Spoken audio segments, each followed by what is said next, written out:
You know what?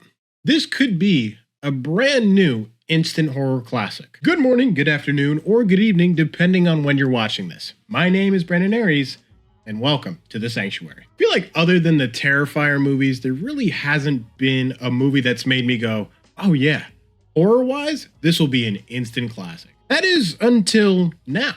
And boy, was I happy. That being said, you know what time it is. Let's talk movie. And this week, Wolfman. You have Blake, who's in between jobs, but for the most part, his big job is being a dad to this girl named Ginger and his wife, Charlotte. Now, Charlotte and Dylan aren't really doing too great, and he gets this letter in the mail that his father passed away. Now, he had a very troubling past with his father, and he has to go back to his estate to claim whatever's there, pack it up, and sayonara. So he thinks, honey, we're not doing too good right now, so maybe this with the kid, maybe it'll be good for us. So they take the trip all the way over there, and as you can guess, things can go anywhere but right. And that they did. I gotta say, the pacing was there. I wasn't really looking at my watch waiting for the movie to end. I was enamored, and I noticed subtle things. Here's the problem. I predicted it in probably about 15 minutes. Once there was one little thing that was said, I said, I know how this is going to end. But what I didn't know was all the parts in between. So I gave it the benefit of the doubt, and that's why we are here. The plot is so simple and easy to follow that you never lose track. I think they played the overall concept of the Wolfman amazingly. They swerve you in so many ways that it doesn't feel like a roller coaster. It feels like it's just natural occurrences that are supposed to happen. They definitely handled the overall transformations very naturally, and it didn't feel super CGI where you're just like, I will admit though, there was a part that made me laugh pretty heavily, only because it was just so out of the blue. Observe.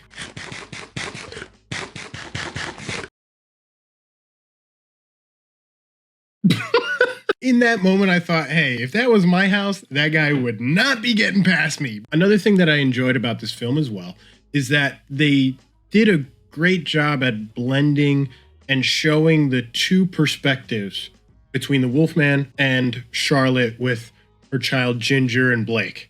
That was astounding. The attention to detail on those little things goes such a long way in film, and that's why I believe that this film could easily be an instant classic. Like every Halloween, I can definitely see this being on screen. That's how good this movie was, bro. It's simple. It keeps its respect to the beginning of the film all the way into the end, goes full circle in a good way. It's only an hour and 40 minutes long, so you're not going to be there like, oh my God. I love how they treat the whole trope of the disease, the Wolfman disease in this.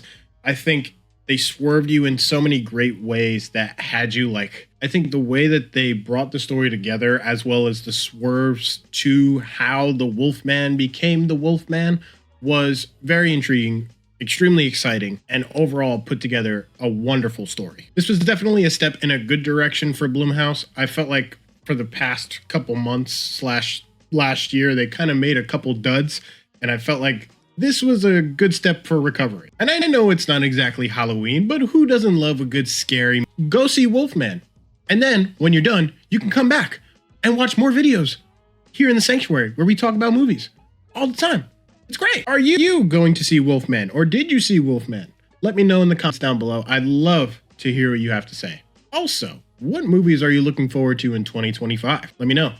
And in case I don't see you, good afternoon, good evening, and good night. Peace.